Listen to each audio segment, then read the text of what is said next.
Ammonium nitrate, आतंकी घटनाओं में नया खतरा।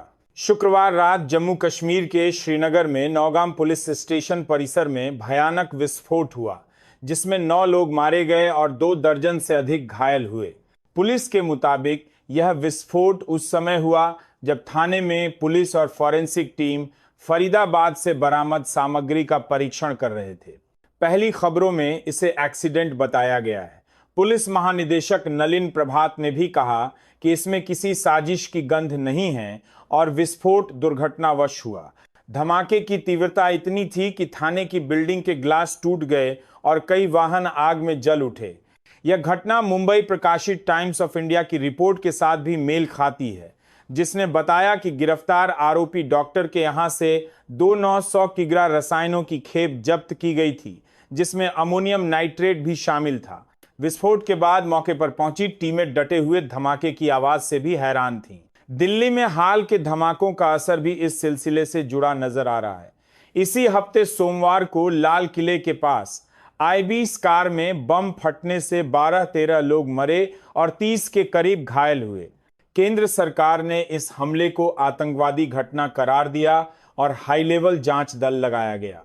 इसके तुरंत बाद जमीनी जांच में यह भी सामने आया कि इस काले कार एक्सप्लोजन में प्रयुक्त विस्फोटक तैयार करने में 2 किग्रा से अधिक अमोनियम नाइट्रेट और पेट्रोलियम पदार्थ मिले हैं। बर्रों के मुताबिक कार के ड्राइवर डॉक्टर उमर नबी, जो हरियाणा के फरीदाबाद की अल फलाह यूनिवर्सिटी से जुड़े थे, विस्फोटक विशेषज्ञ थे। जब एनडीटीवी की जांच टीम ने विस्फोट का पोस्टमार्टम किया तो पाया कि कार पार्किंग में करीब 3 घंटे तक खड़ी थी और शाम 6:28 बजे रेड फोर्ट के नजदीक ट्रैफिक लाइट पर दुर्घटना हुई, जिसमें 13 लोग मर गए। अमोनियम नाइट्रेट क्या है? यह एक सफेद क्रिस्टलीय उर्वरक है जिसे खेती में नाइट्रोजन की कमी मिटाने के लिए डाला जाता है। इसी वजह से इसे किसानों तक आसानी से पहुंचना चाहिए। लेकिन रसायन शास्त्रज्ञ बताते हैं कि अमोनियम नाइट्रेट अपने आप से विस्फोटक नहीं होता। इसके लिए इसे ज्वलनशील पदार्थ जैसे ईंधन तेल के साथ मिलाकर ANFO ammonium nitrate fuel oil तैयार करना पड़ता है। ANFO को चलाने के लिए डेटोनेटर की जरूरत होती है। आमतौर पर RDX या TNT जैसे प्राइमरी विस्फोटकों से विस्फोट शुरू किया जाता है। आसान भाषा में कहें तो घर घर में मिलने वाला यह उर्वरक दोहरी उपयोगी वस्तु है। खेतों में काम आने वाला रासायनिक और बदहवास हाथों में खतरनाक विस्फोटक। दुनिया भर की घटनाएं इस खतरनाक संयोग का सबूत हैं। 4 अगस्त 2020 को लेबनान के बेरूत बंदरगाह पर सैकड़ों टन अमोनियम नाइट्रेट फट गया था, जिसके फलस्वरूप पूरे शहर में तबाही मच गई। भारत में भी आतंकवादियों ने समय समय पर अमोनियम नाइट्रेट का सहारा लिया है। दिल्ली में 1996-97 में हुए बड़े धमाकों में इसका इस्तेमाल मिला था। पुणे के 2010 के जर्मन बेकरी धमाके में तथा हैदराबाद के 2007 के सीरियल ब्लास्ट में भी इसी रसायन की जानकारी सामने आई थी। एक सरकारी अध्ययन के अनुसार 2012 से पहले अमोनियम नाइट्रेट लगभग हर बड़ी आतंकी घटना का हिस्सा बन चुका था। यहां तक कि भारत का सबसे दुखद आतंकी हमला फरवरी 2019 में पुलवामा हमले में भी जैश-ए-मोहम्मद ने ANFO और RDX दोनों का इस्तेमाल किया था। भारत में अमोनियम नाइट्रेट की सुरक्षा को अमोनियम नाइट्रेट नियम 2012 के तहत नियंत्रित किया गया है। इन नियमों के अनुसार बड़े पैमाने पर भंडारण के लिए पेशों से लाइसेंस लेना अनिवार्य है और हर खरीदी बिक्री का रजिस्टर रखा जाना चाहिए। 45% से ऊपर अमोनियम नाइट्रेट वाली कोई भी मिश्रित सामग्री जैसे ANFO खुद विस्फोटक के दायरे में आती है और उस पर कड़े कानून लागू होते हैं। फिर भी अवैध रूट से यह आसानी से मिल जाता है, जैसे खनन वाली जगहों पर ब्लास्टिंग कंपनियों को छिपकर बेचा जाता है। खासकर हरियाणा के नूह जिले और फरीदाबाद सहारनपुर क्षेत्रों में इस पर नजर रखी जानी चाहिए।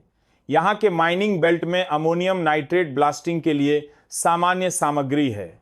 फरीदाबाद के आरोपी मॉड्यूल ने भी उसी रास्ते का इस्तेमाल किया। पुलिस के अनुसार अल फलाह यूनिवर्सिटी से पकड़े गए डॉक्टर मुजामिल गनाए और उमर नबी की कसरतों की जांच में पता चला कि उन्होंने हरियाणा और ऊपर में होशियारी से उर्वरक खरीदे थे। 7 अक्टूबर तक इन लोगों ने करीब 26 क्विंटल NPK उर्वरक और एक 0 किग्रा अमोनियम नाइट्रेट का जखीरा जुटा लिया था, जिसमें प्रत्येक सदस्य ने मिलकर 20 लाख रुपए से ज्यादा खर्च किए। उदाहरण के लिए एक फर्टिलाइजर डीलर दिनेश दब्बू सिंघला ने इन्हें करीब 300 किग्रा अमोनियम नाइट्रेट बेच दिया था। ये सभी खरीदारी किसान बनने के बहाने की गईं, लेकिन असलियत में इनसे कयादती विस्फोटक तैयार किए गए। जांच एजेंसियों ने इस पूरे जाल को व्हाइट कॉलर आतंकवाद बताया है, जिसमें डॉक्टर भी शामिल हो गए थे। 3 मुख्य आरोपी डॉक्टर मुजामिल गनाए, उमर नबी और मुजफ्फर रदर इस गिरोह की आत्मा निकले। पकड़े गए दूसरे डॉक्टरों में अदील रदर नामक चौथा सदस्य भी था। गुरुग्राम पुलिस ने बताया कि ये लोग आपस में फोन कर माइनिंग बिजनेस का बहाना बनाते और खनन की जानकारी जुटाते थे। उद्देश्य बड़ी मात्रा में अमोनियम नाइट्रेट बिना शक के हासिल करना था। फिर सिलसिलेवार खोज में मिला कि धमाका से 4 दिन पहले नबी की गिरोह की कार लाल किले के पास विस्फोट को अंजाम दे रही थी। अखबारों की तस्वीरों से पुष्टि हुई कि दुर्घटना स्थल पर मिली I-20 वही कार थी और डिटेक्टिवों ने पाया कि उमर आखिरकार बाम्बीग्रही जमीन से बना विस्फोटक कार के अंदर लेकर चला गया था। कुल मिलाकर हाल ही में सामने आई इन घटनाओं से साफ हो गया है कि आतंकवादी अमोनियम नाइट्रेट के जरिए हमला करने की रणनीति अपना रहे हैं। ये खाद वाला रसायन अगर नियंत्रण से बाहर हो जाए तो इसके दुष्परिणाम बेहद भयावह हो सकते हैं। इसीलिए अब ये देश की सुरक्षा व्यवस्था पर बड़ा सवाल खड़ा कर रहा है। क्या हमारी एजेंसियां खरीदी बिक्री पर शिकंजा कस पाएंगी? क्या फरीदाबाद मॉड्यूल जैसी घटना एक बार हो गई और फिर हमने उसने सीख नहीं ली? सरकार को अमोनियम नाइट्रेट की सप्लाई चेन पर कड़ी नजर रखना होगा और अवैध विक्रेताओं के खिलाफ छापे तेज करने होंगे। साथ ही किसानों को जागरूक करना भी जरूरी है कि वे बिना दस्तावेज के कोई भी रसायन न लें। अगर हम समय रहते सतर्क न रहे तो छोटे छोटे नोटिस की चीजें भी दुश्मनों के हाथों में बम बन सकती हैं। अंत में यह याद रखें कि इन हमलों में कालिख न केवल आतंकवादियों की है, बल्कि हमारी लापरवाही पर भी सवाल उठाता है। श्रीनगर और दिल्ली दोनों हादसों में जवान और आम नागरिकों ने जान गंवाई। उन्हें हमारी श्रद्धांजलि और संवेदनाएं। सुरक्षा एजेंसियां इन कड़ियों की जांच तेज कर रही हैं और हमें भी एक नागरिक के रूप में चौकन्ना रहने की जरूरत है। हमें हर स्तर पर सलाह मशविरा करके, पारदर्शिता रखकर तथा सोर्स टू सप्लाई ट्रैकिंग करके ही ऐसे खतरों से निपटना होगा। फिलहाल के लिए यही कहना चाहूंगा कि देश की एकता और जागरूकता ही ऐसी घटनाओं के असली जवाब हैं। शहीदों की आत्मा को हमारी नमन और हमें ऐसे हादसों से सख्त सबक सीखने की जरूरत है। हम सतर्क रहें, अपनेपन का हाथ थामे रहें और मिलकर देश की सुरक्षा सुनिश्चित करें। धन्यवाद।